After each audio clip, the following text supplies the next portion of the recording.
السلام علیکم۔ Drama serial میں امرائی میں لالا سیان جانے کی تیاری کرتا ہے اور سیان سے رکاوٹ بن رہا ہوتا ہے۔ وہ اڈے پر جا کر اسے ملتا ہے۔ منگیتر ترکی سے پاکستان آیا ہوتا ہے۔ الف اپنے منگیتر کو دیکھ کر بہت زیادہ خوش ہوتی ہے اور اس سے گلے ملتی ہے۔ لالا کے اڈے پر ادھر سیان پہنچتا ہے تو اس کے زکریا کے ساتھ وہاں پر سیان کو گولیوں سے وہ دھل جاتی ہیں۔ سیان یہ سمجھتا ہے غازی یوسف اس پر اٹیک کرنے آیا ہے لیکن ایسا نہیں ہوتا۔ جب سیان کو دیکھتا ہے اور وہ حیرت سے رہ جاتا ہے اور پھر سیان آتا ہے، کہتا ہے گارڈز ہمارے پاس بھی ہیں اور گن میرے پاس بھی ہیں۔ گن نہیں ہے میرے پاس، اگر میں کہوں تو یہ بھی کروا سکتا ہوں۔ تو لالا سوچ میں پڑ جاتا ہے اور پھر یہ آپس میں بات چیت کرتے ہیں۔ سیان کہتا ہے میں تم سے بات کرنے آیا ہوں۔ اس کے بعد لالا اپنے بندوق کو کہتے ہیں بندوق ہے نیچے کر دو، اور پھر وہ کہتا ہے تم کیا مجھ سے بات کرنے آئے ہو، بات کرو۔ اور ادھر سے غازی یوسف کو کسی سورس کے ذریعے سے یہ خبر ملتی ہے کہ سیان جو ہے لالا یوسف سے ملنے کے لیے اس کے اڈے پر گیا ہے۔ مجھے پتا ہے کہ آپ کے اور بابا کے درمیان ایک پراپرٹی کی وجہ سے جنگ چھڑی تھی، میں آپ کو وہ پراپرٹی دے دیتا ہوں، اس کے بعد آپ نہ مجھے اور میرے بابا کو کوئی نقصان نہیں پہنچائیں گے۔ اگر آپ نے نقصان پہنچایا تو وہ دن آپ کا آخری دن ہوگا۔ کہتا ہے اگر تم نے ہمیں کوئی نقصان نہیں پہنچانا۔ اس کے بعد پھر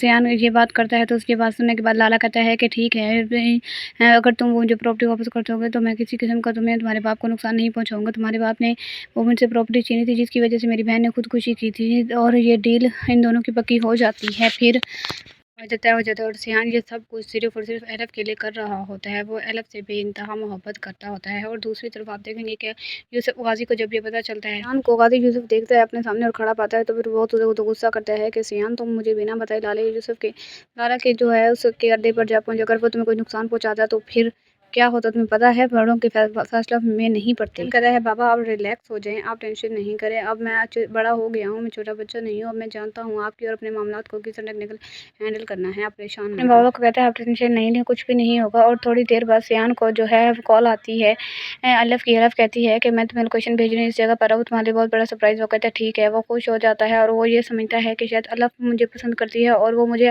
آج پرپوز کرنے والی ہے۔ وہ یہ سوچتا ہے۔ وہ جب ریسٹورینٹ پہ پہنچتا ہے وہاں پر اس کے ساتھ الف کے ساتھ اس کا فیانسے بیٹھا ہوتا ہے اور یہ دیکھ کر وہ سیان حیران ہو جاتا ہے۔ وہ پھر وہ پوچھتا ہے کہ الف یہ کون ہے، یہ لڑکا کون ہے؟ وہ کہتی ہے کہ یہ میرا فیانسے ہے۔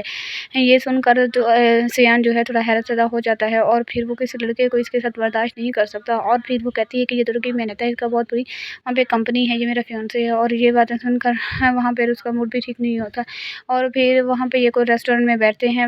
سیان کا موڈ خراب ہو جاتا ہے، وہ بغیر کچھ کہے یہاں سے چلا جاتا ہے، اور یہاں پہ لالا جو ہے وہ یہ کہتا ہے کہ ہم ایک بار پراپرٹی اپنے نام کروا لیں، پھر غازی یوسف سے اسی طرح بدلائیں گے جس اذیت سے میں گزرا ہوں، اسے وہی اذیت سے گزاروں گا۔ اور اس کے بعد سیان کی موت تو پکی ہو جاتی ہے۔ غازی یوسف کو اس بات پر بھروسہ نہیں آ رہا ہوتا کہ اگر ہم اسے پراپرٹی دے دیں وہ نقصان نہیں پہنچائے گا۔ تو ویور سیان یہاں پہ پریشان ہو کر گھر چلا جاتا ہے۔ غازی یوسف زکریا سے کہتا ہے کہ سیان کو کیا ہوا ہے، جلد از جلد پتہ لگاؤ۔ اور یہ تھی وہ یہاں سے سیان گھر جاتے ہی چندہ ماں کے گلے لگ کر رونے لگ جاتا ہے۔ ویورز یہ تھی ڈرامہ سیریلز کے آنے والی ایپیسوڈ۔ آپ کو کیسا لگتا ہے ڈرامہ، کمنٹ سیکشن میں ضرور اظہار کریں۔